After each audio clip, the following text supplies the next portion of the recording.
on, come on, come on, come on, come on, come on, come on. Let's go, let's go, let's go, let's go. Traffic Avenue, the show for me and you. Mondays to Fridays, ooh, the Traffic Avenue. Traffic Avenue, the show for me and you. Mondays to Fridays, ooh, the Traffic Avenue. Flex, buckle up and join the best. Let's see, relieve your stress, so yes. Let the music soothe your soul and keep it going just to refresh. Buckle and enjoy the ride from 2 to the half of the 5. Mondays to Fridays happening live. Where we gon' have a ball, you can text your guys. Let me tell you what you really gotta do. You can count on us, we come through. We got everything you need, that's true. Are you ready for the Traffic Avenue? Let me tell you what you really gotta do. You can count on us, we come through. We got everything you need, that's true. An applause for the Traffic Avenue. Traffic Avenue, the show for me and you. Mondays to Fridays, ooh, the Traffic Avenue. Traffic Avenue, the show for me and you. Mondays to Fridays, ooh, Traffic Avenue. Oh yeah.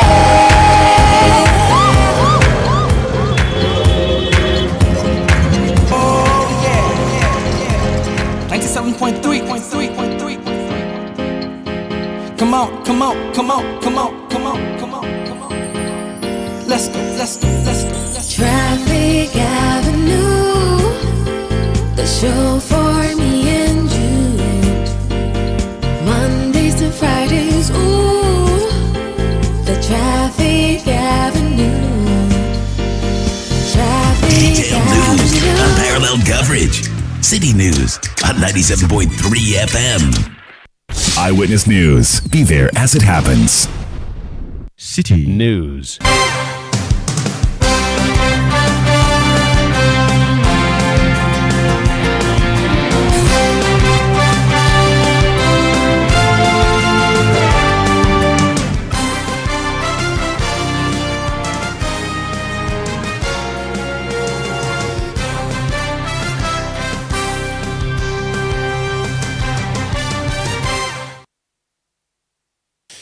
It's 17:30 GMT. This is Eyewitness News on 97.3 Citi FM. I am Umaru Sanda Amadou, and tonight I am here with Eno Safo.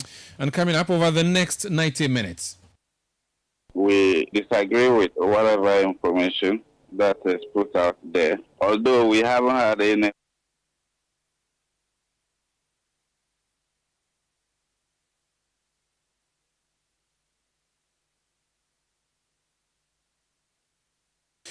This is Eyewitness News on 97.3 Citi FM. We are coming to you from our studios in Adabrakai in Accra. Apologies for that particular wrong insert. It is supposed to be our first headline, and it has to do with the events happening in and outside Parliament.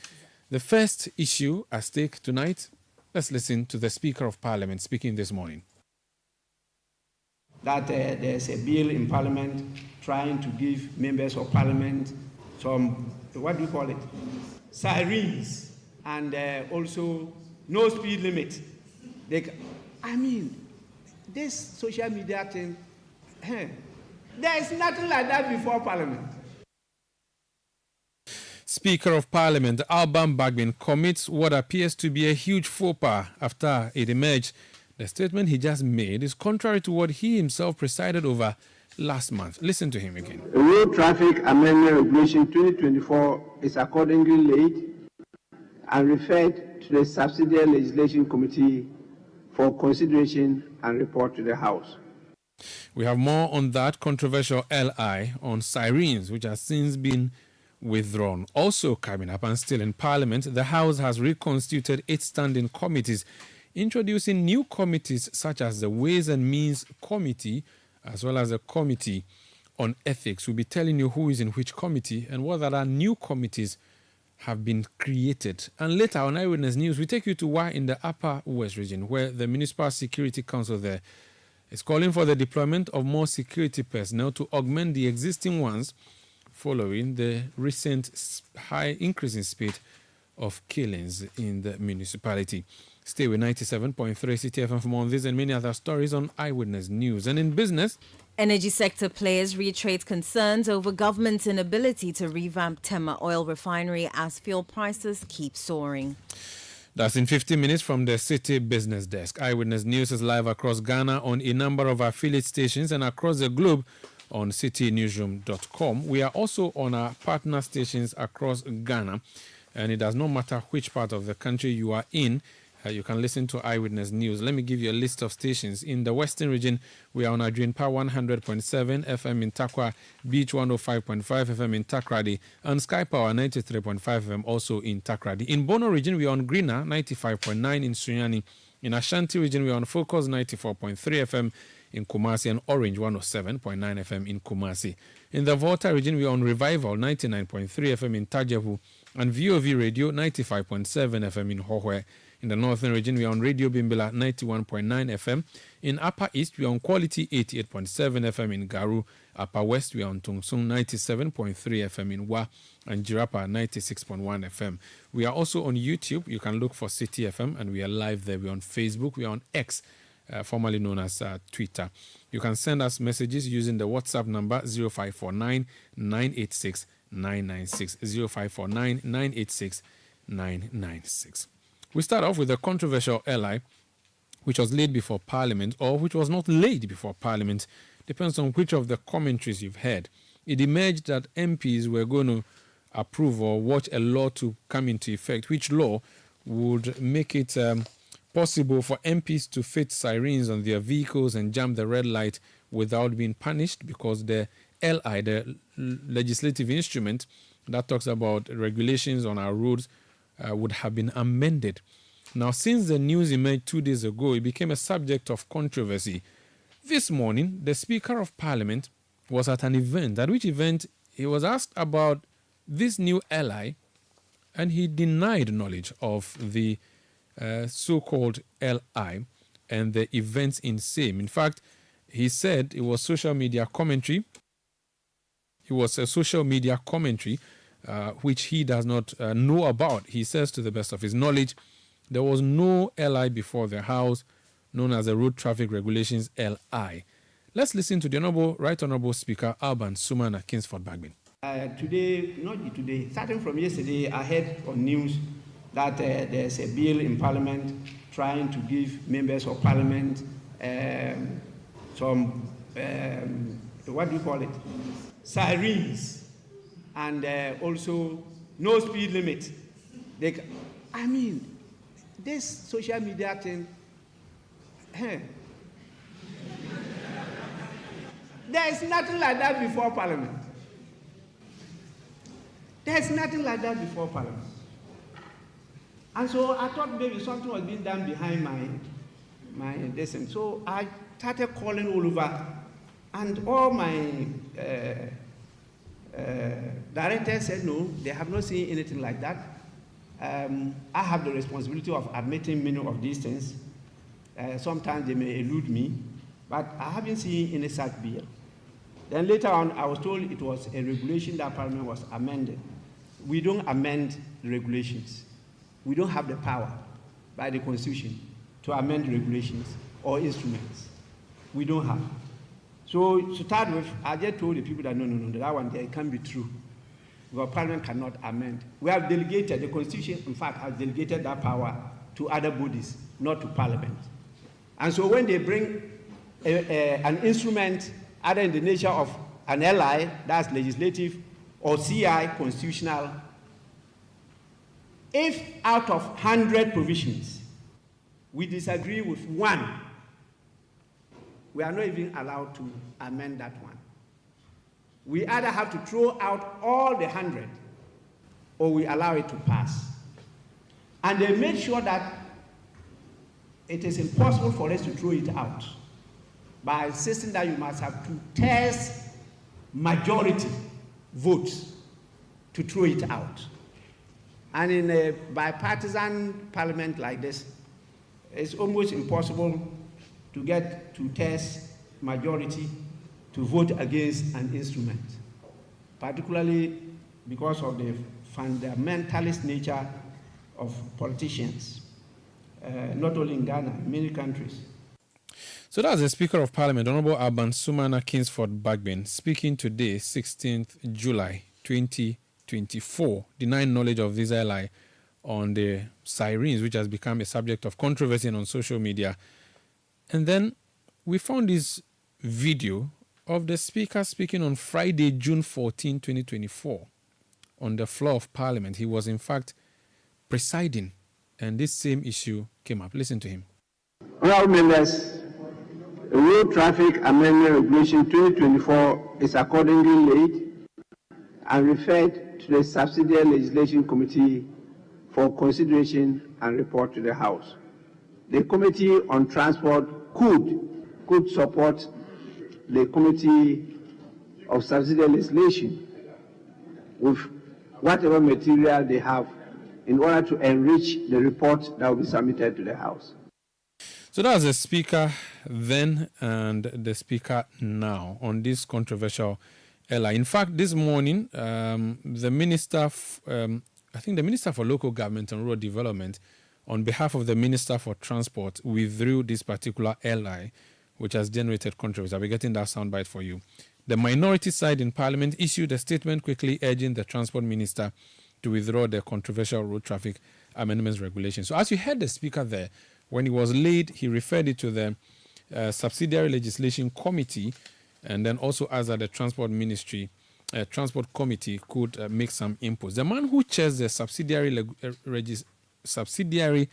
Legislation Committee of Parliament is a member of Parliament for Bolga East, the Honorable Dr. Dominic Ayine, former Deputy Attorney General. He's joined us on the line. Sir, you're welcome to Eyewitness News.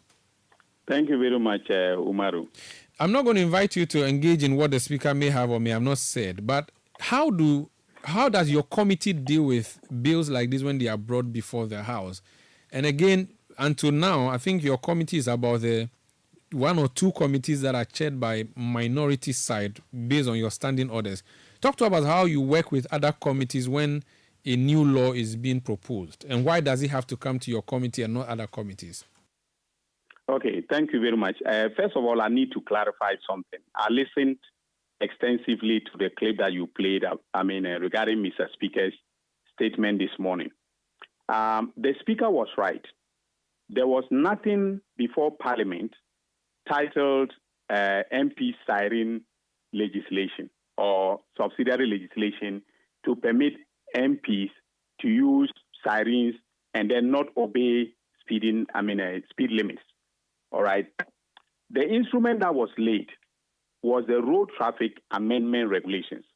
And Umaru, it is a very comprehensive set of regulations that the Minister for Transport, pursuant to the power granted to him under Section 133 of the Road Traffic Act of 2004, I think it's Act 683, was exercising. And if you look at 133, it has a comprehensive list of areas to be covered by legislative instruments that the minister will bring to Parliament. Now, in Parliament, the Subsidiary Legislation Committee is mandated by Article 11.7 of the Constitution to examine legislative instruments or subsidiary legislation that is brought, all right, against a defined set of criteria. First, whether they violate the Constitution or any other law in force, whether they are ultra vires, that is, made in excess of the powers granted the minister under the Mother Statute, whether they, offend the standing orders of Parliament, etc., etc. All right. So when the minister proposed to lay, he first brought the legislative instrument in draft form to the Subsidiary Legislation Committee.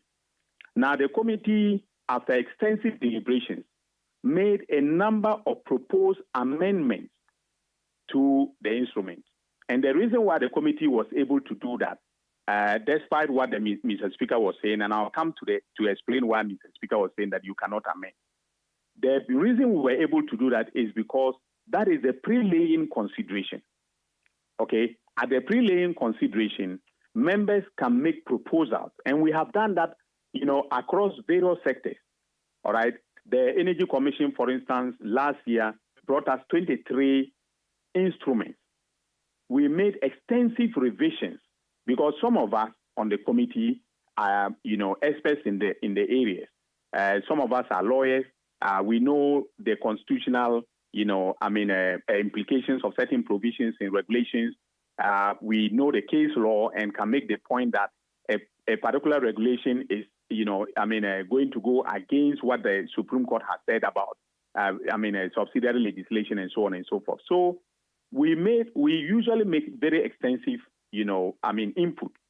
So at the pre-laying consideration, we, extensively ask that the instrument be revised. And Umaru, as I speak to you, I have on my desk here the instrument with my notes from page 1 all the way to the last page.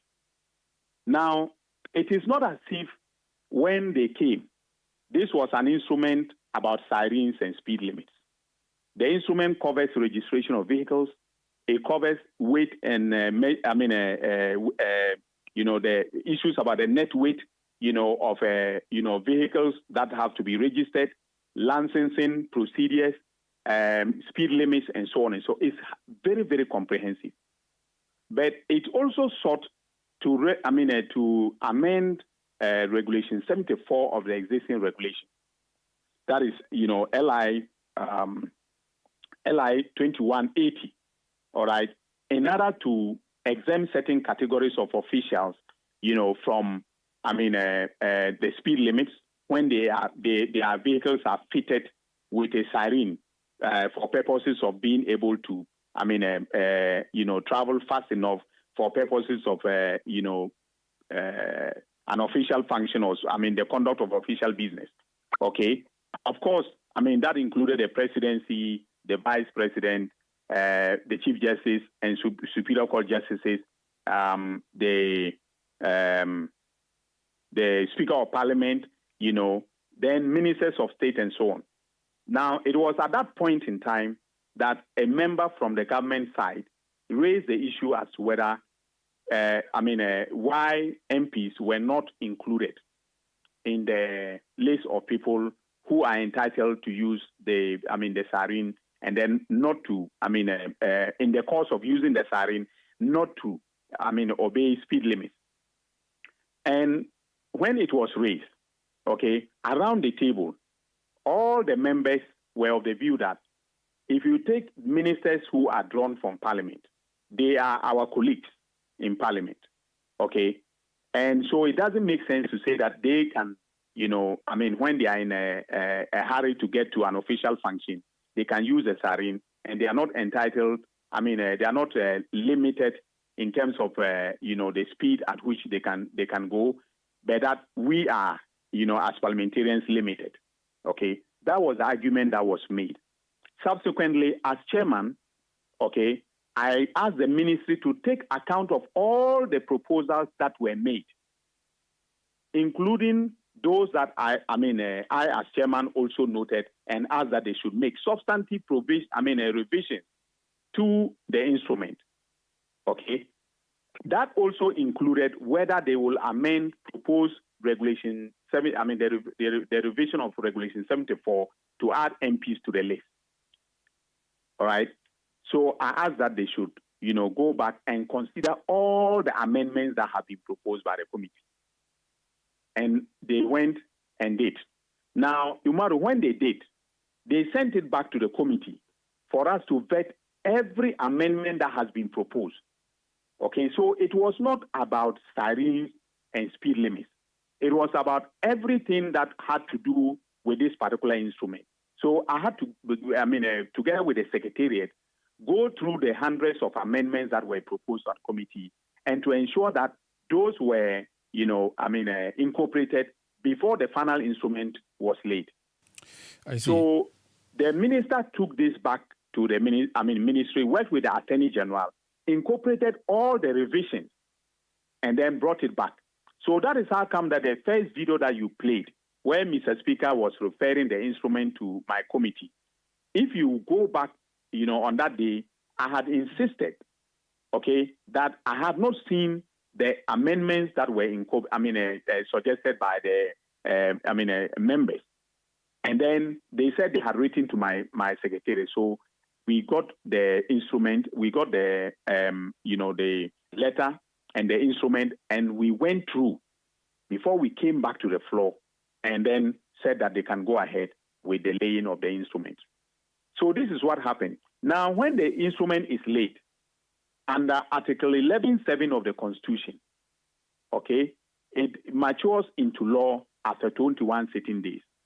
And that's why Mr. Speaker was saying that when it is laid in the process, if we bring a report, which I was going to bring today anyway, if you bring a report and you even recommend that the instrument should be, withdrawn because there is something in there that Parliament doesn't like, you need a 2/3 majority of the members of Parliament to throw the instrument out.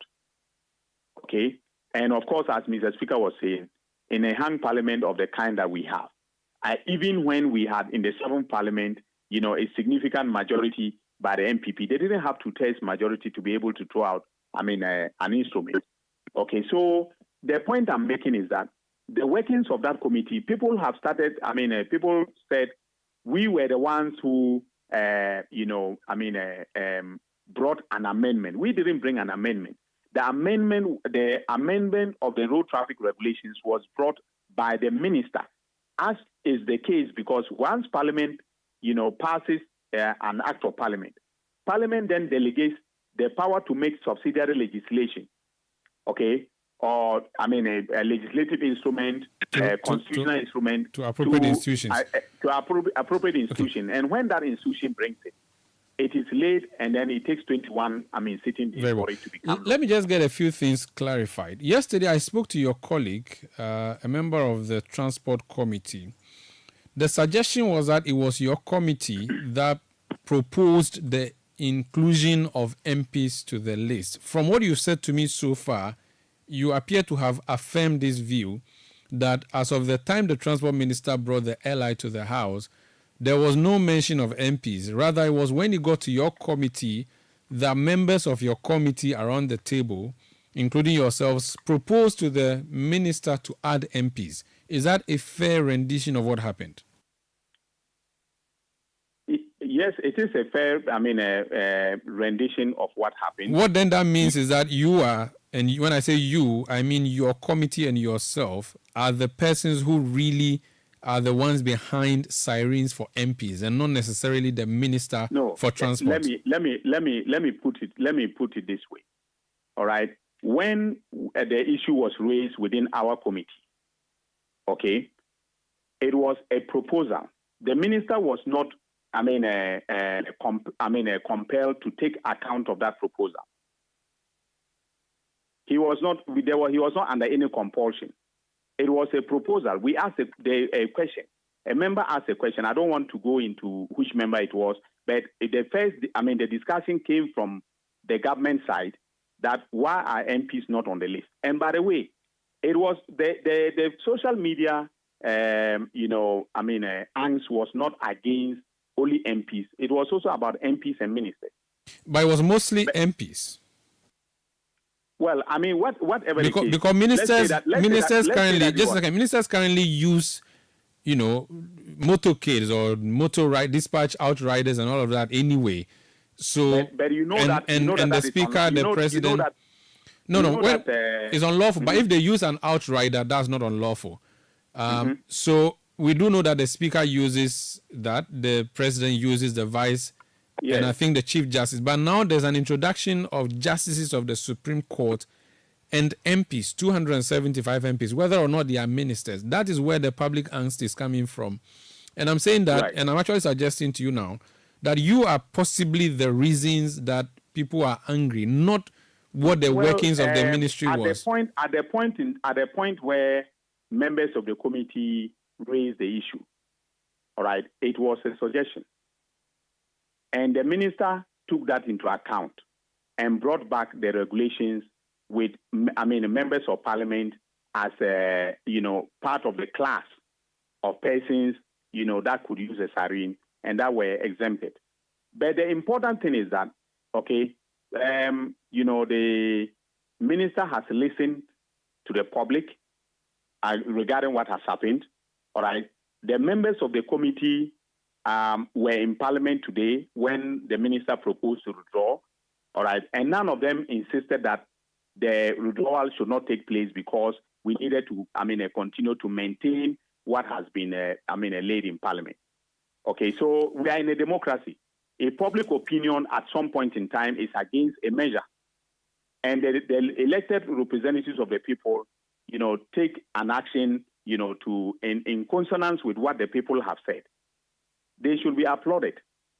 Do you personally now disagree with this position because considering that it was something that your committee approved and passed on to the minister, do you now, with hindsight, or now that you've heard from the public, have you changed your mind, or you still think that, even though I agree, let's pull it down for a while, members of parliament will still need this in the future?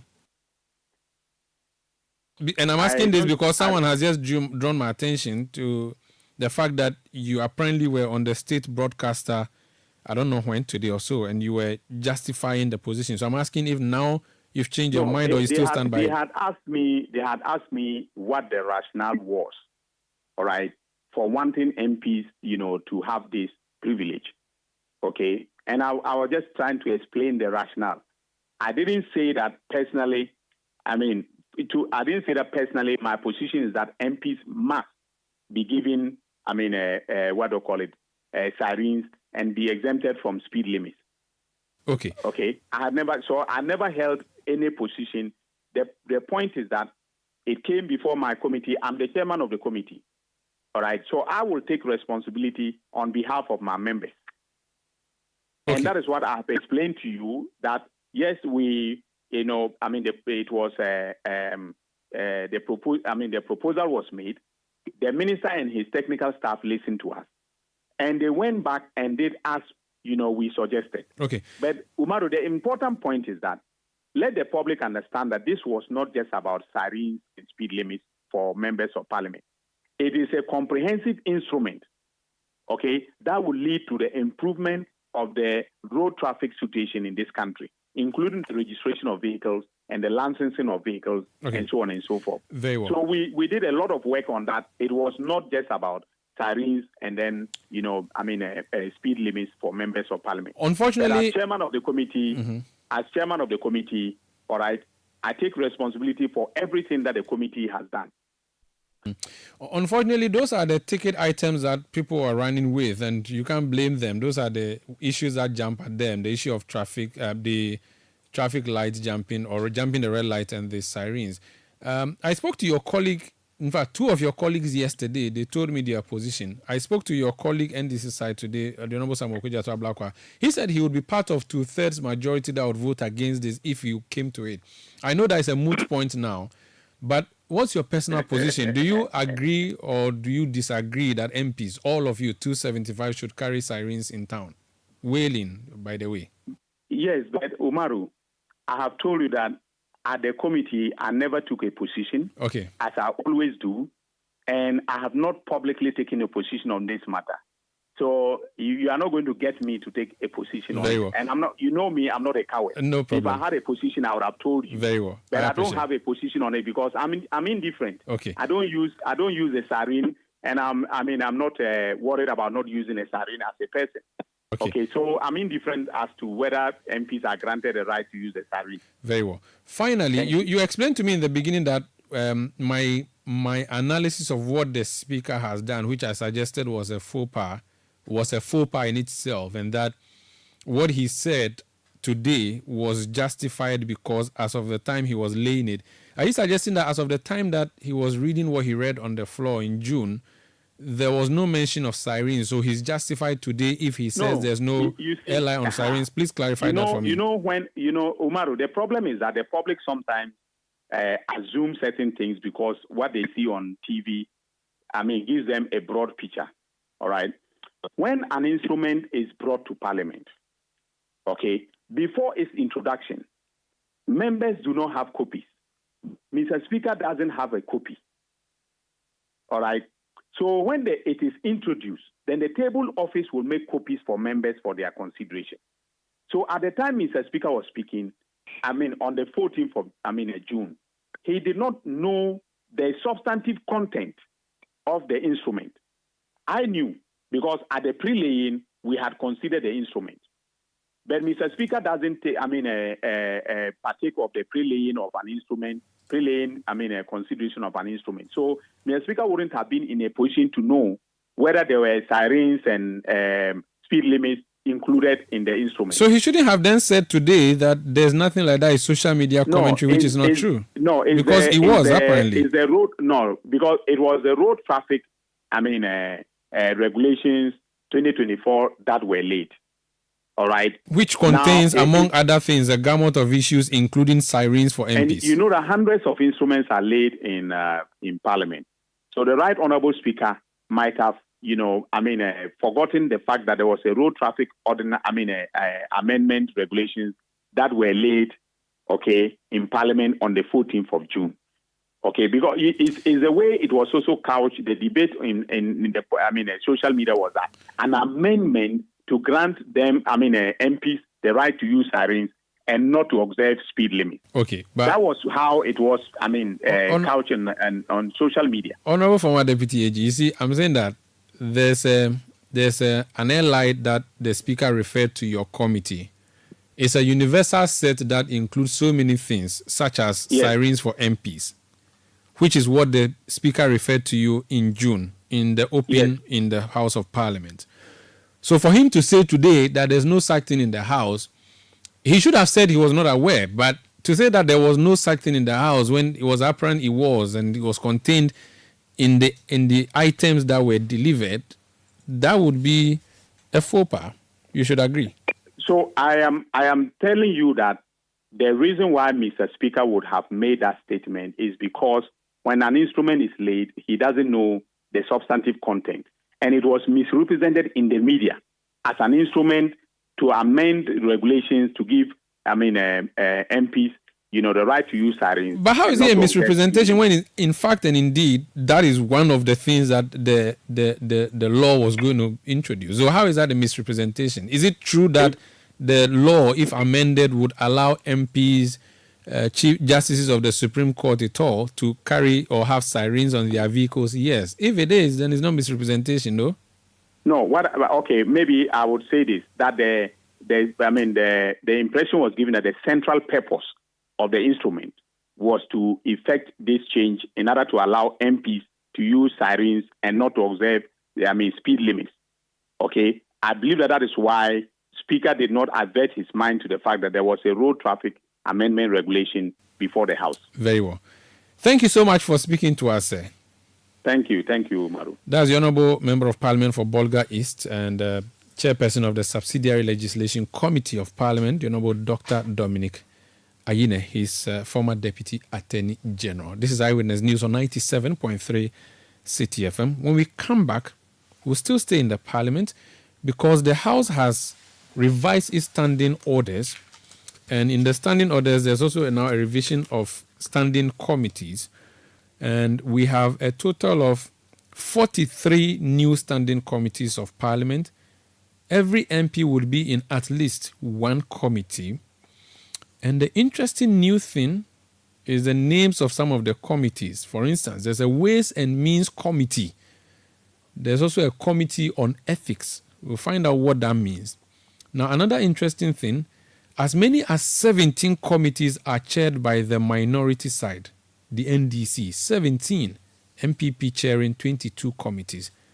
Currently, it was only 2 committees, I believe, that were chaired by the opposition party based on the standing orders. We'll try and understand why that position has been taken. The Speaker is chairing 2 committees, and the independent member of Parliament is chairing 2 committees. We'll break it down for you when we come back. Plus, other issues that we have here on Eyewitness News for you. Stay with us, please. Eyewitness News. Be there as it happens. Oh, jump on now. Go. Ah, Google me. At what time when you come back where I don't hear the sound of your car? Why you buy new car? No, I not change my car. It be the same ride. It be the fuel way I change. Way one shouts it. Ever since I started using the all-new Excellium Premium Fuel, fortified with 3-in-1 action. Oh, Joe, now my car they run like electric car. No, it's so. This is the type of fuel where they want to. Because now engine they cost. Where they want for way if I buy it, it go protect my engine. And with the small way I buy, I go drive, sir. Absolutely. It's like strapping a turbocharger to your engine and giving it a protector. And what they bust my mind, Seth, be the 3-in-1 action, no? Excellium, they prevent up to 99% of deposit. It be anti-wear, some be anti-corrosion. Won't pay when I open them. Hey, so where can I find this magical fuel? Just head over to any Total Energy service station and your car will thank you. Hey, then make a finish my gobe fast, then rush go Total Energies. My friend, but why your hand my gobe inside? I give you info. Make a fill the gobe too small. Go. Excellium is designed to protect your car engine, decrease fuel consumption, and lower CO2 emissions. Don't say fuel, say Excellium. Choose Excellium, choose quality. Are you a builder, contractor, or homeowner with a passion for quality? Look no further. At Yale, we pride ourselves in trusted security and quality hardware for doors. Visit our showroom on 11th Lane Street in Accra, Ghana, and discover the world of Yale door hardware handles and locks. At Yale, we understand your need for security and the desire for elegance. Our products not only protect your loved ones, but also add a touch of sophistication to your home or business. Whether you're renovating your space or crafting a new masterpiece, Yale is your trusted partner with a history of 180 years of innovation. Come on down to Yale today. Experience the perfect blend of security and style with Yale. Yale, where security meets style. Arise, Ghana youth, for your country. It's another service year. Hooray! And management of the National Service Scheme is requesting user agencies, including private corporate organizations, MMDAs, ministries, departments, and agencies, and all interested entities that wish to host national service personnel for the 2024-2025 service year to put in a formal request to the Secretariat. This year's postings are private sector driven. Therefore, user agencies are to state in writing the number of service personnel required and specify the desired academic qualifications. All requests must be on official letterhead, including the organization's official address, email, phone numbers, and location. Agencies with special needs are advised to contact the NSS Secretariat for discussions. All requests must reach the NSS Secretariat before the 30th of July 2024. National Service to the nation. In building a fatherland. Let your voice be heard on Eyewitness News on Facebook at facebook.com/Citi97.3, Twitter at twitter.com/Citi973, and Instagram at instagram.com/Citi973 with the hashtag Eyewitness News. You're welcome back. This is Eyewitness News on 97.3 Citi FM. We are coming to you from our studios in Adabraka in Accra. Akapol Jr. sends a message from Hafomim and he says, who whispered into the ears of our self-seeking MPs they should have passed the bill just to test the anger level of the citizenry. Kenya would have fallen into Ghana had they passed it. Mausi Ayebi Esther from Abutiateti Volta region says the proposed LI granting certain officials exemptions from speed limits and allowing unrestricted use of sirens is unacceptable. Such privileges create a dangerous environment on the roads. Let me go to the next message. From Baba Chairman in Tamale, he says, even the advanced countries, we are doing everything to emulate, do not open the floodgates in the use of sirens. Those who are using sirens currently are not being regulated properly. Why are MPs and this group of people going to heaven that they must not have speed limits? Next message. Fidelis sends a message and he says, if Mr. Speaker denies knowledge of the bill, yet we heard members of Parliament commenting on the bill yesterday, who then is speaking the truth? Prince Henry sends a message from Koforido and says, it's good the Speaker of Parliament has clarified that there's nothing before him that will allow MPs drive through red lights and overspeeding. Our MPs should not even think of something like that, or else what happened in Kenya will repeat itself. Let me just say, though, that the LI has been withdrawn by the minister. Next message, Jones Aduboy Inla. He sends a message and he says, the Speaker says there's nothing like that before Parliament. So what is before Parliament? Please let Ghanaians know exactly what it is. Of all the things that bother us, if your only concern is about a law that makes MPs jump red light, then you must as well add free coffins. Emmanuel Vogbe from Ablikuma Fan Milk says, you did well by playing the full length of the speech by the Speaker of Parliament on Eyewitness News. After listening to him, I think you erred by saying that Mr. Speaker committed a faux pas. I'm wondering why you attempted to prevent Honorable Dominic Ayine from commenting on the speech by the Right Honorable Speaker. Well, I think this message was sent before I allowed him. I did not invite him to do that, but he accepted and he has explained, and we've heard both sides of the story. Honorable Ayine, that we know, does not stammer with mannerism. This from Van in McCarthy Hill.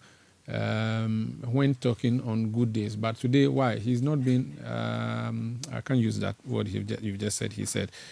More messages that are coming through.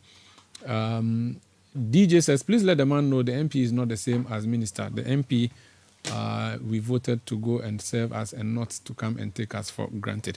More messages are coming through. Let me go on the phone lines now and do another story, which has to do with the Ministry for Lands and Natural Resources and the Minister for Lands and Natural Resources. The statement is titled, issued by the Ministry of Lands and Natural Resources, which ministry is in charge of our resources, of course. The minister is on the line now to speak to us briefly. He's the MP for Damongo. It's a very lengthy statement that has been issued, but it is titled, let me read the title for you so that we can get the issues in proper perspectives. So, allegations of state capture in respect of public lands. And it's a very copious one, which is referencing the Member of Parliament for North Tongu Samuel Okujeto Ablakwa, who has talked about state capture. His colleague in Parliament, MP for Damongo, is the Minister for Lands and Natural Resources with additional responsibility as Minister for Energy. Honorable Samuel Abdullahi Jinapo, you're welcome to Eyewitness News.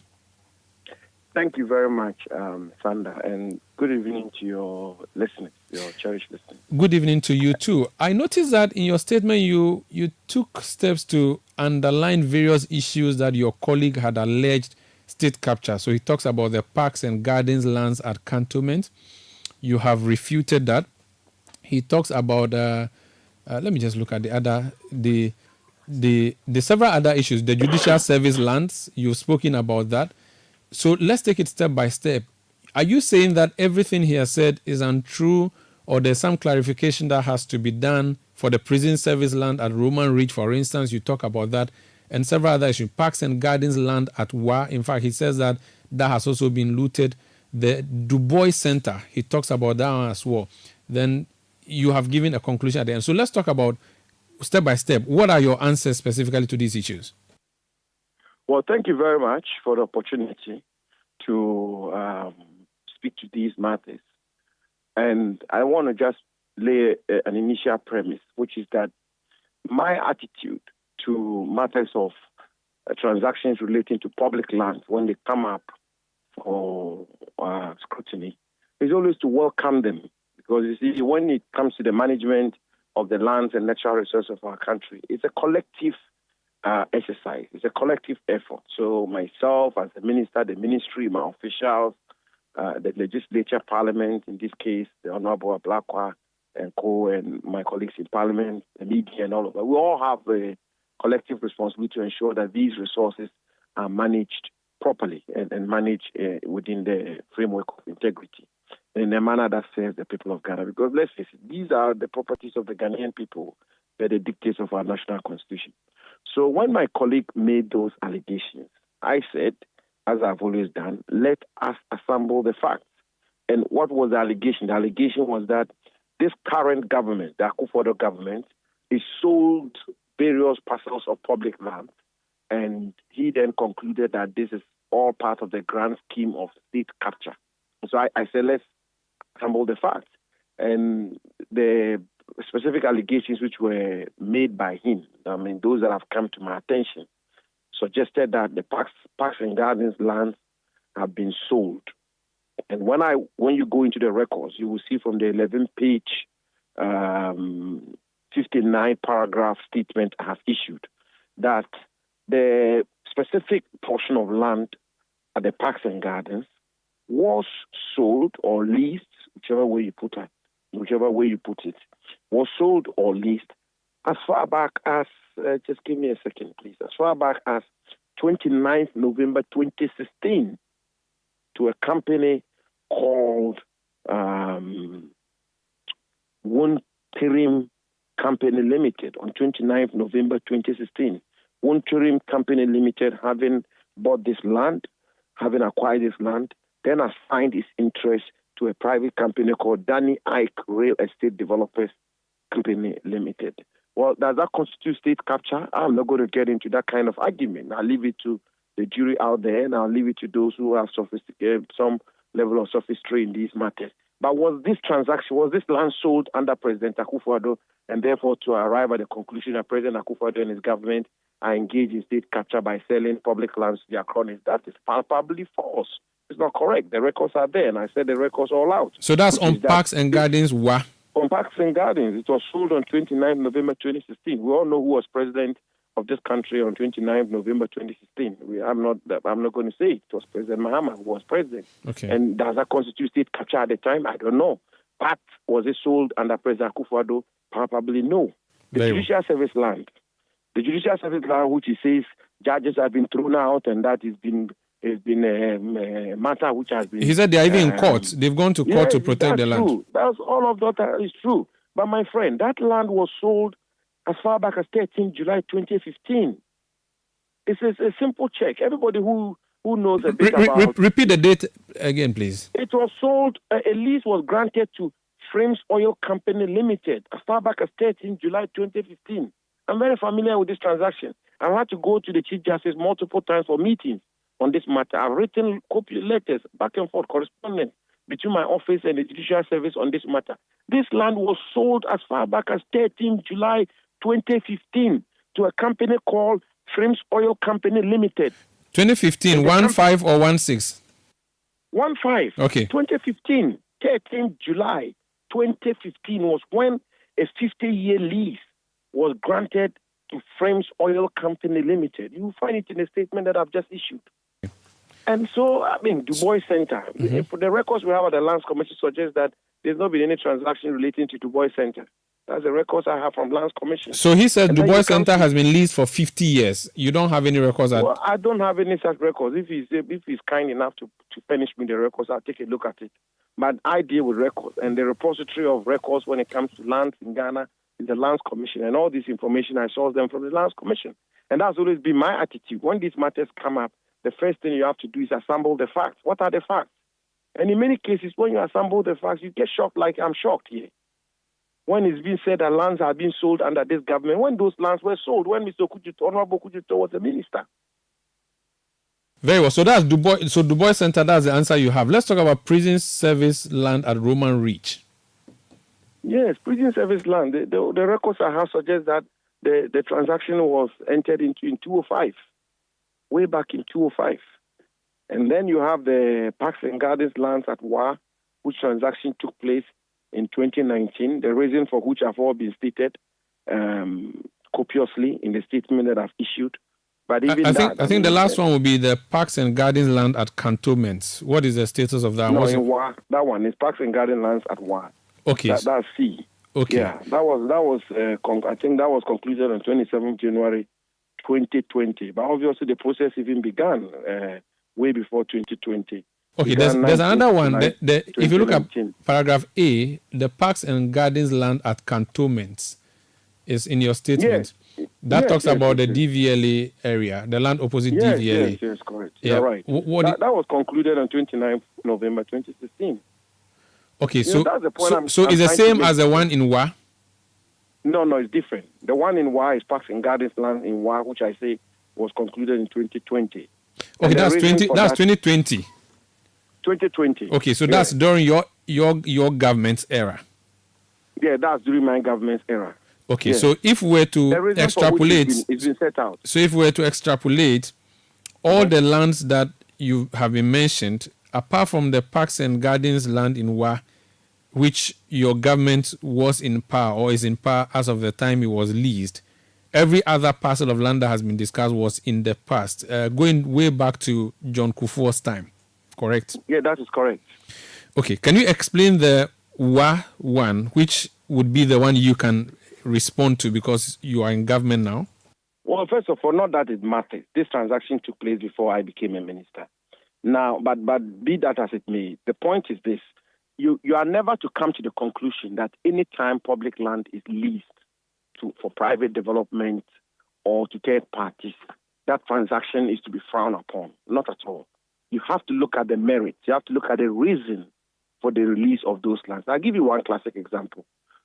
The colonial government and President Nkrumah's government acquired so much land in the past on the premise, for example, that many of these lands which were acquired were on the outskirts of capital cities of our country. And some of these lands were even acquired for agricultural purposes on the presumption that these parts of the capital cities of our country were way out of the city center. Today, urbanization is taking us and made those places the very center of human activity. And therefore, as far back as President J.J. Rawlings' time, the redevelopment policy was brought into being, where lands were to be used for optimal value. So that if you had a bungalow on, say, a 10-acre land in the center of Accra, you want to have an arrangement, a public-private partnership, in a manner that the state will get more bungalows and there will be facelift. There will be facelifting. You can beautify the capital city. So the sale or leasing of public lands in and by itself is not necessarily wrong. It is how it is done, the level of transparency, the rationale behind it, the purpose for which it is done, whether it serves the public good. That is what makes it good or bad. So I think it's important that we lay that foundation. If you see the reasons given for the WA one, I don't give justification for it per se, but this is the reason that has been given, which is that the area in question made the whole environment nasty, nuisance, and rampant for other social vices, especially in the night. In other words, that land was not being used, and the place was being a haven for criminal activities. And therefore, they allocated it to an investor, a Ghanaian investor, to put up a filling station there. That's the justification that was given for the grant of that land as far back as 2019, 2020. So that is that. Okay, so on that specific issue, so the information is that the NDC government at the time withdrew the lease that they issued to Frames Oil in Cantonment, but when your government came, you constituted a committee. It's the other way around. No, it's the other way around. It's rather the NPP government in 2017, when President Akufo-Addo came into office, the office of the president issued a directive that the lease be suspended or the lease be withdrawn. The lease was then withdrawn. The then Minister for Lands and Natural Resources, Honorable Peter Amewu, constituted a committee to investigate these matters. When they investigated those matters, the committee presented its report to him, and the minister then restored that lease plus 7 other leases. So it's not the NDC government that withdrew the lease. It's the MPP government, on the contrary, that would do the. So you withdrew, constituted a committee, and okayed it. He reviewed the committee. He reviewed but you see, it's important for us to pay attention to one thing. Omaro, we don't miss the issues. Land is sold when a lease is executed. When a lease is executed, the land is gone. The interest in the land is gone, and it's enforceable. So for all intents and purposes, the sale of the land in question took place 29 November 2016, after the elections, when the lease was executed. I'm with the greatest of respect, I'm a lawyer, and I've been Minister for Lands for this while. I'm not going to get myself, drawn into withdrawal of lease and that. When you execute a lease, you sold the land, you sold your interest in the land, and that's what happened in November 2016. And the withdrawal, the directive that was given for the withdrawal to be done, which culminated in an investigation by the minister and the subsequent restoration of the lease, amongst other leases. And even as we speak, this matter is still pending. As I say, the Chief Justice has issued a writ in respect of this matter, and the Chief Justice and I and the Attorney General have held several meetings to try and find a solution to this matter. So the point has to be made. How does this constitute President Akufo-Addo selling public lands to his cronies in pursuit of state capture? I mean, let's face it. Okay. Wild, very baseless, wild allegation. Just to give you some more information. So, the Honorable Blackwell, on the Du Bois land, he says that it's a private entity known as W.E.B. Du Bois Museum Foundation Ghana, LBG, with no track record is the one that has been given the Du Bois Center on a lease for 50 years. So just by as you said, just by way of information, there's go ahead. Yeah, so you can respond to that if you want. I was going to move on to a different subject. If you want to respond to this, you can. But before you do, let me just say, you see from the beginning of my statement that I welcome scrutiny. I welcome us to the need for us to shed light on the manner in which public lands and natural resources of our country are managed. I welcome any information. If Honorable Okudzeto Ablakwa has any more information, should bring it. We'll put it to scrutiny. And we will inform the Ghanaian people accordingly. But the information I have from the records from the Lands Commission suggests that there's not been any transaction in respect of Du Bois. And if there was, I will put it out. I don't have a difficulty with that. And if there's a justification for it, I'll put the justification out. The jury will be out there to make a determination whether the justification is tenable or not. The Judicial Service land, that one, it didn't happen under your tenure. The judges were told are in court. What is your position as a ministry on this? Are you with the judges or you are with the lessee? I cannot be with the judges or be with the lessee. It's a matter that we have to find a solution to. Here you are, a lease has been given to a private company, a private entity. The person has acquired some legal rights.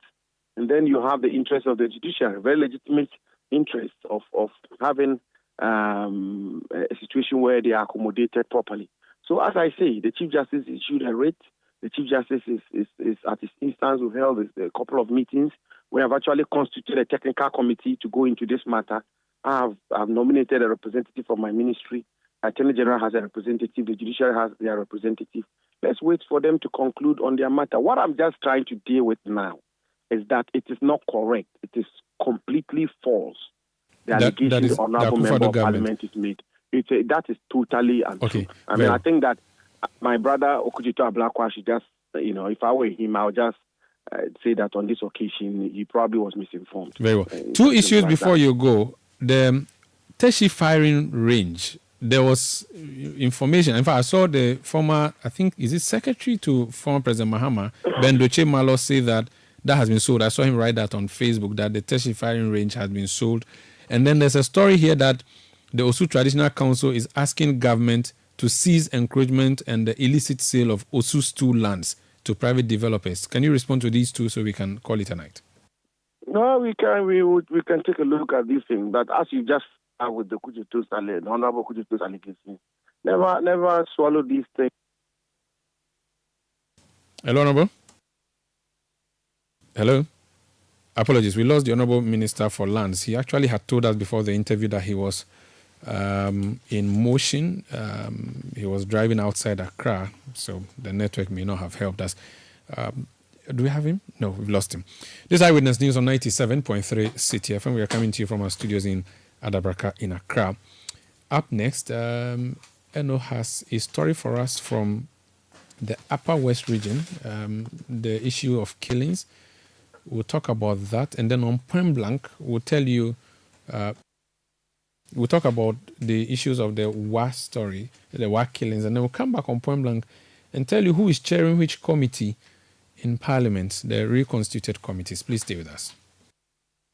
The WA Municipal Security Council is calling for the deployment of more security personnel to augment the existing ones in WA to help combat the killing menace in the area. The call comes on the back of the gruesome murder of some 16 persons in the town by unknown assailants. The WA Municipal Chief Executive Isahaku Mumin Tahiru, in an interview with Citi FM, said the complicated nature of the killings demands the deployment of more security men to help unravel the circumstances surrounding the murder and also apprehend the perpetrators. Right now, we have followed the military and they have agreed to assist. So there's going to be day and night patrols by the military in every nook and cranny of the municipality. 24 hours, patrol by the military and the police combined. And that is going to take a toll on our resources. And that is the best that we can do. People are not willing to come out with information because some of the incidents, especially the latest one, where it occurred, it is not possible that the whole thing can take place. Let's say even if it is about 5 minutes, that nobody in that whole house where the incident happened, comes out or even did not hear of a sound of the incident. So it beats the imagination of so many. So we are calling on the people, though they have the right to blame us for not doing the best, but we can be frank to them and to tell them that what we are doing is the best, but we need their support to assist us. You heard the WA Municipal Chief Executive, Isahaku Mumin Tahiru. Eyewitness News. Be there as it happens. One of the best decisions you can possibly make at the start of your day is to tune in to the Citi Breakfast Show. Insightful, intriguing, intelligent, and informative. The Citi Breakfast Show offers an attractive alternative to the noisy mishmash of morning radio. Tune in to the Citi Breakfast Show for passionate discussions on issues that matter and enjoy interviews where duty bearers and decision makers have their feet held to the fire. The Citi Breakfast Show airs from 6:30 a.m. to 10 a.m. every Monday to Friday, only on 97.3 Citi FM. Hey, managing a business is not easy. I mean, all the beyond boss or CEO, entrepreneur, it takes hard work and a whole lot of please come and buy. Me, I'm getting tired though. I mean, I care about my business, but this stress and sleepless nights. Hey! Dentina, unko MTN SME month nubi. Yes, yeah, fine pound. See, Bra Enoch, who sells electronics on our junction, he participated last year and he got a lot of expert advice and some tech things be that has made running his business very easy. Because it's like he's not part of us. It's time to take your business to the next level with modern tools and solutions designed with you in mind. Join MTN Business this July in Accra and Kumasi as we partner with SMEs for growth. Visit mtn.com.gh/business or call or WhatsApp 0244 308 111 for inquiries. MTN. Attention, facility management professionals. Get ready for the event of the year, the IFMA Global Africa Conference in Ghana, August 1st and 2nd at the UPSA Auditorium, hosted by the International Facility Management Association's Ghana chapter. This is your chance to meet the world's top FM experts, thought leaders, and innovators. Immerse yourself in groundbreaking keynotes, interactive panels, hands-on workshops, and unmatched networking sessions. Explore the future of facility management in Africa's booming built environments. Don't miss out on the epic gathering of minds and ideas. The IFMA Global Africa Conference, August 1st and 2nd at the UPSA Auditorium. Be there. Proudly sponsored by Fides Group. To register or to sponsor, please call 0558 368 544. Get the details. Every significant financial transaction, every market movement, and all the policies that affect your business. Citi Business News. Be informed. Time now for Citi Business News on Eyewitness News. My name is Inu Safa. Let's settle for the details. Energy sector players have reiterated calls for government to retool the Tema oil refinery in the 2024 mid-year budget review to help drive down prices of fuel. This comes as some oil marketing companies have begun upwardly adjusting their prices at the pumps following the commencement of the second pricing window in July. One of the leading oil marketing companies, Shell, for instance, which previously sold a litre of petrol at 14.80 Ghana cedis, is now selling at 15.10 Ghana cedis, while a litre of diesel previously selling at 14.92 Ghana cedis is now selling at 15.25 Ghana cedis. Duncan Amwa is Executive Secretary of the Chamber of Petroleum Consumers, and he has been speaking to Citi Business News. For the petroleum sector, we would also be expecting that the lip service of we are going to retool Tema Oil Refinery, we are going to bring back Tema Oil Refinery, has been one too many. We would want to see the budget discuss Tema Oil Refinery, particularly the refining capacity. If there's a possibility of government ring-fencing the debt that TOR currently has on its books, government should go ahead and do that, and then be sure that whatever TOR debt recovery levy that we continue to pay through the ESLA is applied to TOR to clean their books. That way, any strategic investor anywhere, either in Ghana or anywhere in the world, could come in to augment the operations of TOR with a view to retooling. So we would expect a certain deliberate pronouncement from government that this is what we are doing to bring TOR to a certain sustainability point. Duncan Amwa is Executive Secretary of the Chamber of Petroleum Consumers.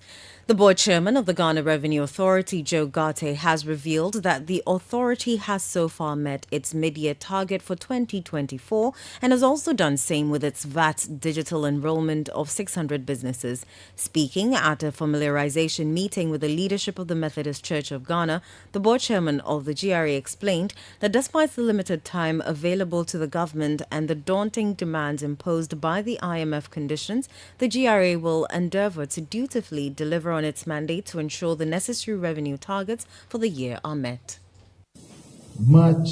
January, February, March, the figures did not look good. And we had a target to meet. We had a target to meet not just because the IMF said we should meet a target, but we as Ghanaians too must realize that we cannot develop on the basis of loans and grants.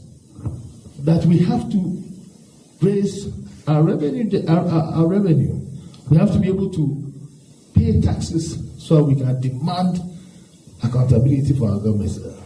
They have done well, and I will never stop congratulating the management staff of Ghana Revenue Authority.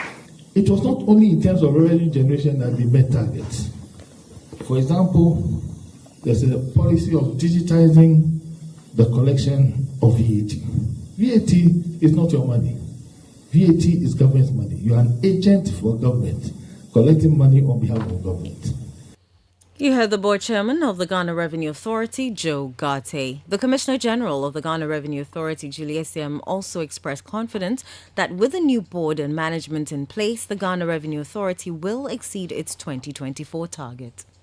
At the Ghana Revenue Authority, our vision is to leverage this pioneering partnership as an operating model across all faith organizations. Most Reverend will help with the fundamental institutionalization of this framework across our nation. With this, we remain assured and are very optimistic that this initiative will secure a permanent space in the Methodist Weekly Bible Journals. So the GRA is committed to strengthening our relationship with the Methodist Church through our commissioner and ensuring the continued growth of this initiative to encourage voluntary compliance and enhance GRA's revenue mobilization efforts for development. That was the Commissioner General of the Ghana Revenue Authority, Julie Essiem. In a move to support the country's small and medium enterprises, the government, in collaboration with various partners, is set to provide targeted financial and technical assistance through the newly launched SME Growth and Opportunity Program. This initiative aims to accelerate the growth of high-potential SMEs, offering them the necessary resources to expand and thrive in a competitive market. Delivering the keynote address at the launch, President Akufo-Addo highlighted the program's potential to transform the SME sector, which is a vital component of the economy. Government, through the Ministries of Finance and Trade and Industry, has developed the SME Growth and Opportunity Program to offer targeted financial solutions and technical assistance programs to support better small to medium-sized firms with strong potential for business expansion and job creation. The Akufo-Addo government is being intentional about this particular business segment because we have observed that traditionally most financing models cater to micro and large enterprises, thereby leaving out a missing middle, i.e. firms who are too large to benefit from small business finance and yet too small to attract substantial and affordable commercial lending or investment to scale up their operations. President Akufo-Addo there. Now, Minister of State at the Finance Ministry, Abnose Asare, also urged SMEs to take full advantage of the program. We recognize the power of partnerships in breaking barriers. The diverse public institutions and key private sector players and development partners involved in designing this initiative reflect a whole of society response to critical challenges. Today, we will hear diverse perspectives from various stakeholders, unified in the chorus for SME development. This unity must guide our steps as we roll out this important initiative led by data and best practices. Together, let us create a vibrant and inclusive economy that benefits all. To our businesses seeking genuine support, we encourage you to step forward. With the SME Go initiative, we say, we've got your back. Step forward to grow and expand. Step out of Ghana and proudly fly the Ghana flag on the African and global stage. Grow and go, because we've got your back. Thank you very much. Minister of State at the Finance Ministry, Abna Osei Asari. That's all for City Business News on Eyewitness News. My name is Inosofo. Up next is Point Blank. Eyewitness News. Be there as it happens.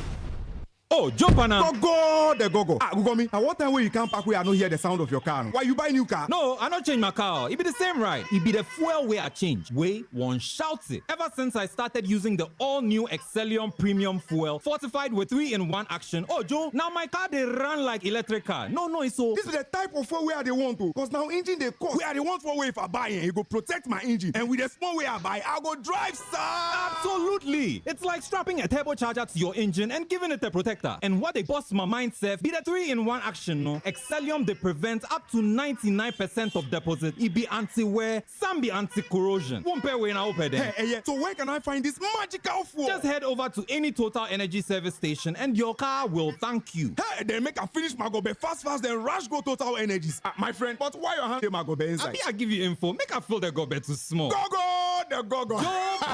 Excellium is designed to protect your car engine, decrease fuel consumption, and lower CO2 emissions. Don't say fuel, say Excellium. Choose Excellium, choose quality.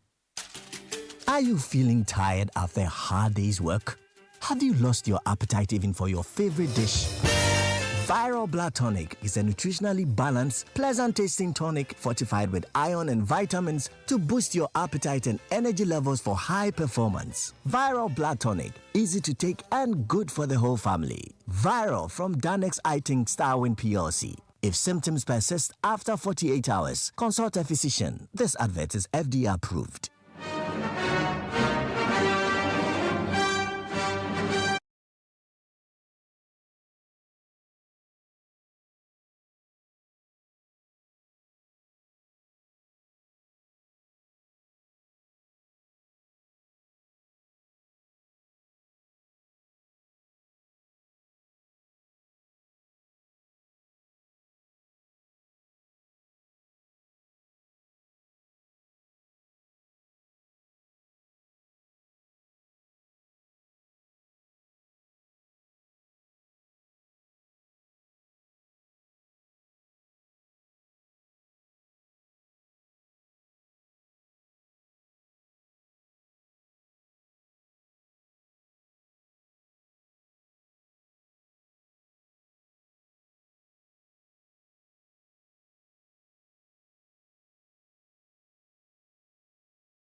Tonight on Point Blank, we are focusing on the House of Parliament, the new committees that have been announced.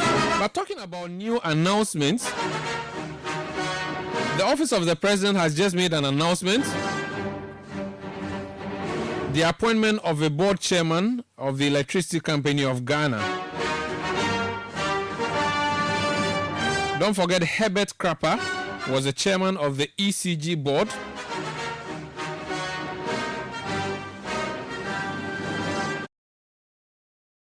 He was appointed to replace Kelly Gajepo, who is board chair of ECG. Now, Herbert Crapper has been promoted as Minister of State at the Ministry of Energy.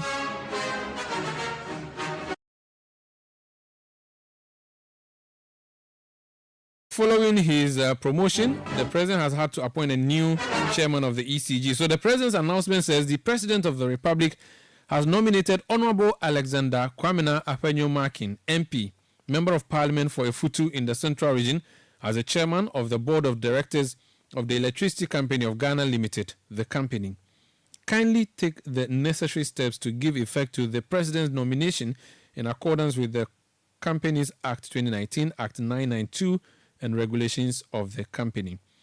Please accept the President's best wishes. This is addressed to the Honorable Minister, Ministry of Energy, Accra, and attention, Honorable Herbert Krapper, and is signed by Ambassador Nana Bedietu Asante, Secretary to the President. So, Afenyo Markin becomes new board chair of ECG. Now, in Parliament today, they've reviewed or they've announced the reconstituted committees. So, there are a total of 43 new standing committees of Parliament. 22 of the committees are chaired by the NPP, New Patriotic Party. 17 are chaired by the NDC. 2 are chaired by the Independent Member of Parliament. And 2 are chaired by the Speaker of Parliament. Now, interesting new committees that have come up.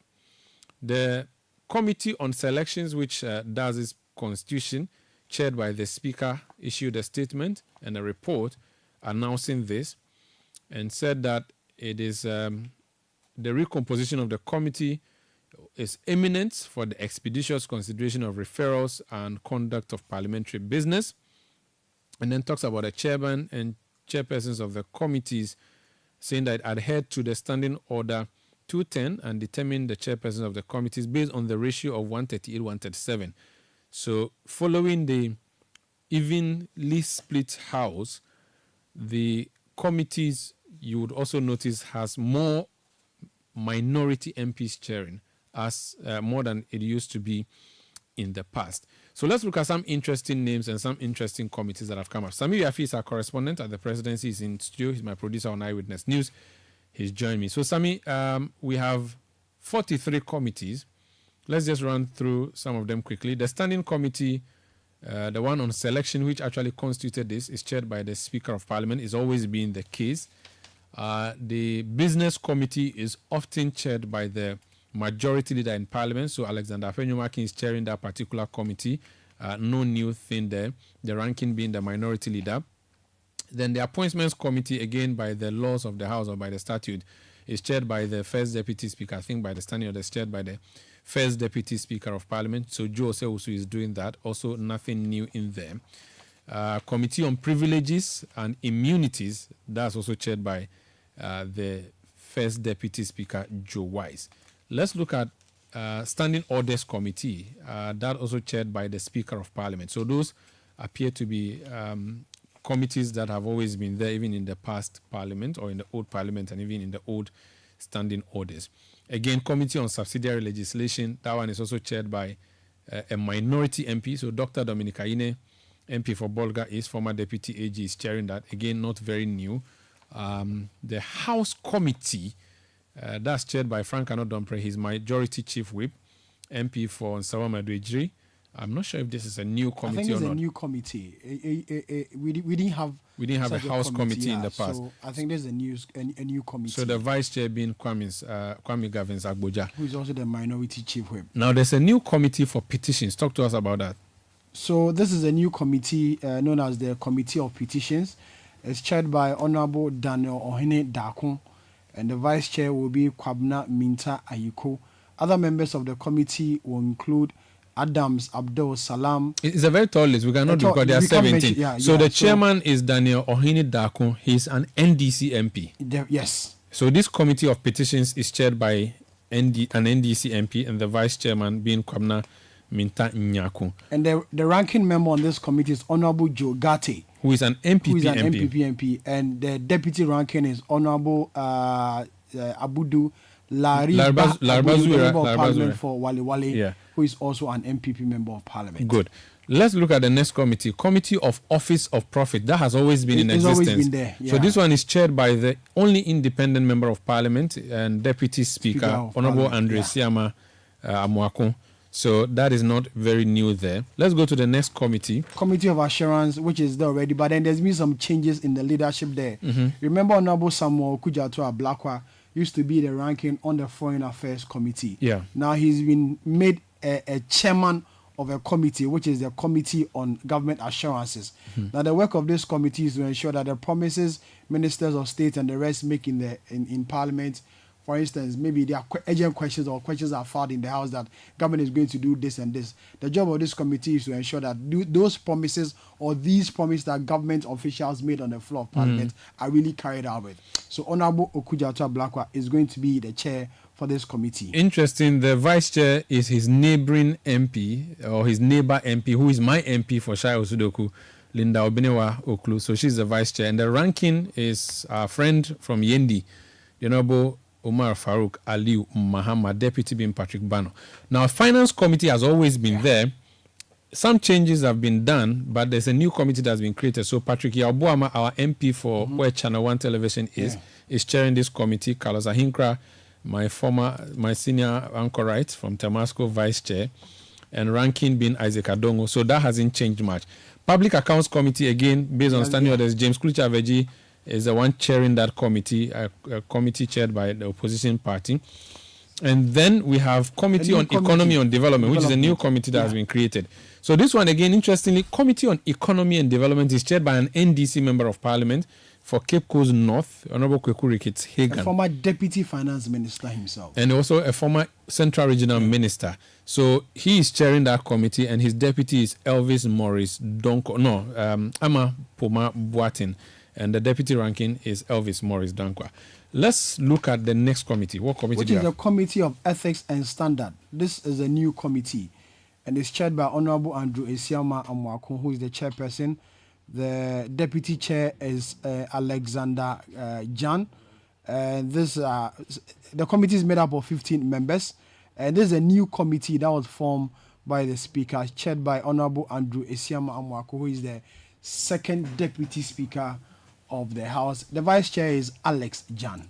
We wish that in the communication also told us more. For instance, what is the Committee on Ethics and Standards coming to do? We wish we knew about this. But it has very senior members in there, including Kofi Amabua, Obi Amwa, Ahmed Ibrahim, Alfred Okuvandapoy. I'm looking at Cletus Apula Voka, a former leader of the House, Helena Juantoso. So very senior members, experienced members, if you like, or members who have been there for long. They are in there. Now, there's Committee on Ways and Means. For this one, I want to know every member of the Committee on Ways and Means. This committee, Umar, we do not really know what really they are going to. Ways and Means. Yeah. I think we need to get an explanation from Mr. Speaker what really this committee will do. It's chaired by Patricia P.J., Deputy Majority Leader. The vice chair is Imano Ama Kofi Boa, Deputy Minority Leader. MP for Elembele, NDC Other MP. members of the committee are Frank Anodompre, Majority Chair Whip, Gavin Kwame Abuja, Minority Chief Whip, Abno Asare, a Deputy Finance Minister, Honorable Minister George, of State now, the Finance Minister Ministry. of State, forgive me, Minister of State at the Finance Ministry, 81 Honorable West. George Kwame Abuaje, Honorable Alfred Obin Boatin, Collins Adomaku Mensa, Mavis Hawa Kumsen, Minister Kojo for Opo Fisheries. Nkrumah, Minister for Works and Housing, Dominic Napari, Abdul Rashid Paupo, Wa Central. Angela Oforiwa Te, and then Frederick Yao Ahinkra, as well as Alex Roosevelt Hotoje, honorable member of Parliament. I think he's one of the Tongu constituencies. So, Ways and Means Committee. Let me bring someone on the line. Let's just get as we announce the other committees. Roxy Nelson Deframoko is NDC member of Parliament for South Dai. Is a member of the Committee for Subsidiary Legislation. Honorable, you're welcome to Eyewitness News. Thank you very much. It's a privilege to have joined you. We are grateful. So you have reconstituted your committees. Interesting stuff we are seeing in there. The one that is jumping at us is Committee on Ways and Means, Committee on Ethics and Standards. We haven't seen the briefing in the report that was issued by the committee, but maybe as MPs you may know a little bit more than we do. Can you talk to us about why the reconstitution and these fresh committees we are seeing, what roles they are going to play? And the instructive thing to note that you have so many NDC MPs chairing committees, as many as 17. Interesting, out of 43. Yes. Now, thank you very much. First of all, it means your correspondents in Parliament having done a good job for you.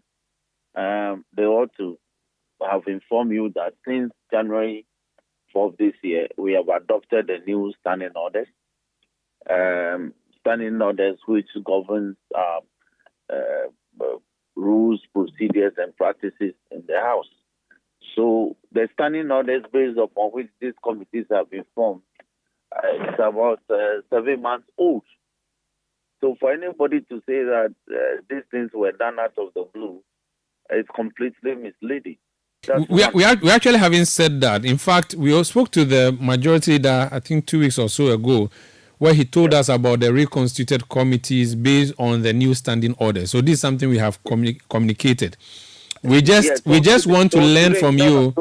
We just wanted to learn from you the new things in the new committees. So it's not as if we are driving blind. No, we are not. We know what's happening. We've reported on it. So you should say that based on the new standing orders of the House, committees have been reconstituted. Honorable member, I have said that a number of times already on this show tonight. So what I have not said, which we are asking for clarity, is that what does a committee on ways and means, for instance, do? And we are saying that the report did not capture that. So I wanted you to enlighten us. We are aware that there's a reconstitution, there's a new standing orders. Umaru, when you ask a question, allow. Yes, but not when you attack my correspondent in Parliament and say that he has done us a disservice when he has not. Otherwise, the city will be saying that based on the new standing orders, new committees have been reconstituted. I have said that already, sir. Then we take it from there. Then you started on the wrong foot. No, I did not. My footing was, please explain to us what committees like Ways and Means and Ethics and Standards will do. I said that. And I also ask you to comment on the fact that you have as many as 17 NDC MPs chairing committees. It's a novelty. I was asking for your views and commentary on this. Yes, not necessarily to say to us that we are lost. We are not. Why are you, Omaru, if you don't want us to do this, otherwise, then you would have established from the new standing orders that a lot of committees have been established to be headed by the party not in government. So this information would have come to you before today. So members of the party not in government chairing those committees wouldn't be a new thing to you. You would have been asking for the rationale. Rationale is that we want Parliament to exercise, to have the power to exercise more oversight.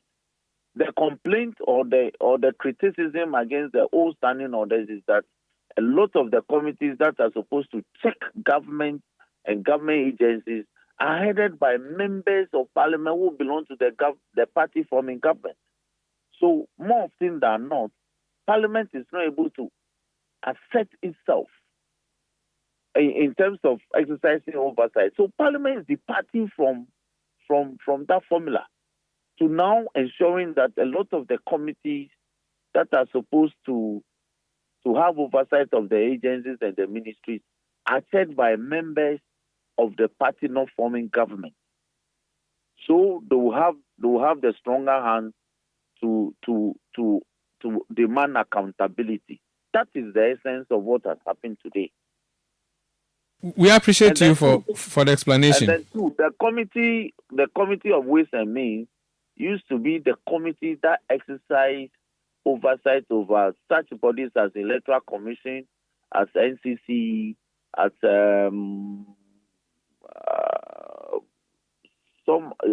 Parliament itself.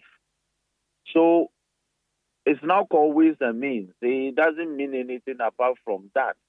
Because the Ways and Means is not the Ways and Means that you know in our local palace or in the football world. It's the Ways and Means. If you look at the U.S. system, the Ways and Means Committee is one of the most powerful committees in the U.S. Congress. And so we borrowed from the U.S. that these are good practices that we have borrowed from good democracy. So if the Committee on Ways and Means is to deal with other bodies, why do you have a committee on other constitutional bodies? I have seen that as well. Independent. It's called independent constitutional body. So if independent constitutional bodies are taken care of by this committee, why do we have Ways and Means then? The Ways and Means Committee will still have oversight over other agencies that are not constitutional body, independent constitutional body. Such as what? So the independent constitutional bodies will be the Electoral Commission. No, we know them. So which ones would the Ways and Means take care of if they are not going to be taking care of the committees that are independent constitutional bodies? So what will Ways and Means be taking care of? What agencies? The Ways and Means Committee will be looking at agencies such as the Parliament itself will refer to them to. That's handle. A constitutional body.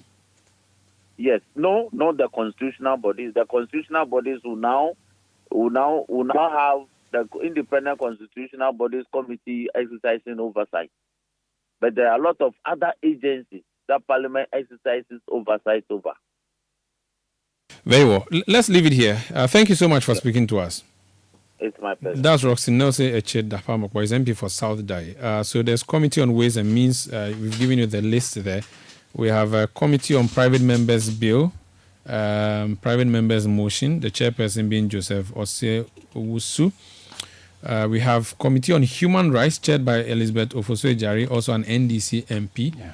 Sami, we have Thomas Ampim Dakun, the MP for Esojaman, chairing a committee known as the Budget Committee. I think we need a lot more clarity on this one. So, Budget Committee, what budget? Is it the Parliament's budget? Is it the government's budget?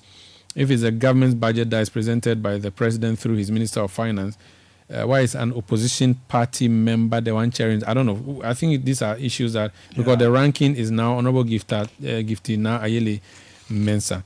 We have Committee on Backbenchers Business. Yeah, I wish we had also got that explanation. Who is chairing that? It's chaired by Honorable Joseph Apia Boating, an NDC member of Parliament. The Vice Chair is Kleto Seidu Dapla. Yeah. And then the ranking member is Alex Ijari. And the deputy ranking is Abdul Razak. So this Committee on Backbenchers Business, I want to know what that would mean. There's Committee on Gender, Children and Social Protection and Welfare. That has always been there, I think. Committee on Constitutional and Legal Affairs, Kwame Enyimedu Entry, still chairing that, of the MPP. Now, Committee on Food and Agriculture, and they've added Cocoa Affairs. I don't know if that has always been there, but the chairman remains the same. Yes. So that's John Frimpong. Committee on Lands and Natural Resources, Chairman Francis Menu Adabo. Committee on Health is a committee that has existed. Nana, you a free doctor. Yeah. My senior anchorite from Temasco is chairing that. That's Efeduasi Asokori constituency Committee MP. of Works and Housing, chaired by Vincent Opon Asamoah. Deputy Chair is Andrews Dari Chawete. Okay, Chiwete. So, Committee on Local Government and Rural Development has also always been there. Emmanuel Kwesi Jemfi chairing that. We have Cynthia Mamley Morrison, NPP MP, chairing the Committee on Information and Communication. It used to be communication. You've just added information to it. And you can see Samuel Nete George is still the ranking member, deputy ranking member on that particular committee. The Committee for Foreign Affairs that Ablakwa used to be ranking on, he's no more ranking. The ranking is the Wa Central MP, Dr. Rashid Pelpo. The chairman is Andy Kwame Apia Kubi. Then we have Committee on Employment, Labor Relations and Pensions, chaired by Emmanuel Chairman Anshireje. Okay. And the ranking being Joseph Bukari Nikwe. Then we have Committee on Defense and Interior. Ken Ohine Jipon was still chairing, ranking James Agalga. We have Committee on Trade and Industry, Alfred Obim Boatin chairing. And then we have the ranking being Honorable Yusuf Suleiman. So I think, Sami, the new committees we mentioned, the ones that we mentioned as new committees are really the ones that are new. A lot of these other ones are the committees that we've always known about. Yeah. So I think we have to But there's a new committee on Independent Constitutional Bodies. That's chaired by Alan Deza Afenyo Markin, the majority leader. Great.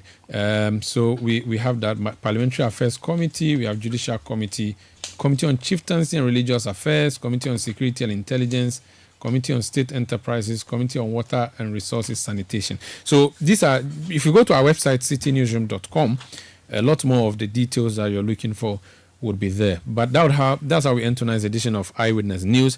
We'll be back tomorrow at 17:30 GMT. Thank you for listening. Have a good night.